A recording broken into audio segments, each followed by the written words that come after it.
Hi, I'm OTT student from Jayamalai Health Center, Kolivakam. CPR எப்படி கொடுக்கறதுன்னு நான் சொல்ல போறேன். ஃபர்ஸ்ட் CPR ஏன் கொடுக்குறோம் அப்படின்னா சடனா நின்று போனால் நம்மளோட ஹார்ட் பீட்டை மறுபடியும் துடிக்க வைக்கிறதுக்காக தான் CPR கொடுக்குறோம். இப்போ நம்ம ரோட்ல எங்கேயோ போயிட்டு இருக்கோம், சடனா யாரோ மயக்கம் போட்டு விழுந்துட்டு இருக்காங்க. நம்ம ஃபர்ஸ்ட் அவங்க கிட்ட போயிட்டு அவங்க கண்ணத்துல தட்டி பார்க்கணும், அவங்க எழுந்திருக்காங்களான்னு. இல்ல, நம்மளோட இந்த 2 ஃபிங்கர் எடுத்துட்டு போயிட்டு அவங்க நோஸ் கிட்ட வைக்கணும், பிரீத் இருக்கா இல்ல. நெக்ஸ்ட் நம்மளோட சீக் எடுத்துட்டு போயிட்டு அவங்க நோஸ் கிட்ட வச்சு பார்க்கலாம். அப்படியே நமக்கு ஃபீல் ஆகல அப்படின்னா கரோட்டிட் பல்ஸ் பார்க்கலாம். பல்ஸ் பார்த்துட்டு பல்ஸும் ஃபீல் ஆகல அப்படின்னா நம்ம CPR ப்ரொசீஜர் ஸ்டார்ட் பண்ணிடலாம்.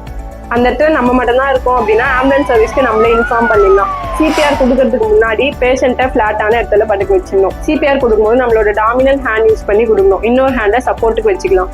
பர்சனோட 2 நிப்பிளுக்கும் சென்டர் பாயிண்ட்ல தான் நம்ம CPR கொடுக்க போறோம். நம்ம CPR கொடுக்கும்போது எல்போ பெண்ட் ஆகாம கொடுக்கணும். 30 கம்ப்ரெஷன் 2 பிரெத் கொடுக்கணும். 1 2 3 4 5 6 7 8 இந்த மாதிரி 30 கம்ப்ரெஷன் கொடுக்கணும். 2 பிரெத் நம்ம மவுத் டு மவுத் தான் கொடுக்க போறோம். நோஸை பிஞ்ச் பண்ணிட்டு தான் மவுத்ல பிரீத் கொடுக்கணும். கொடுக்கும்போது ஹெட் டில் சின் லிஃப்ட் மெத்தட் யூஸ் பண்ணலாம். நம்ம கொடுக்குற பிரீத் லங்ஸுக்கு தான் போதா அப்படின்னு பார்க்கறதுக்காக பிரீத் கொடுக்கும்போது செஸ்ட் எலிவேட் ஆகுதான்னு பார்க்கணும்.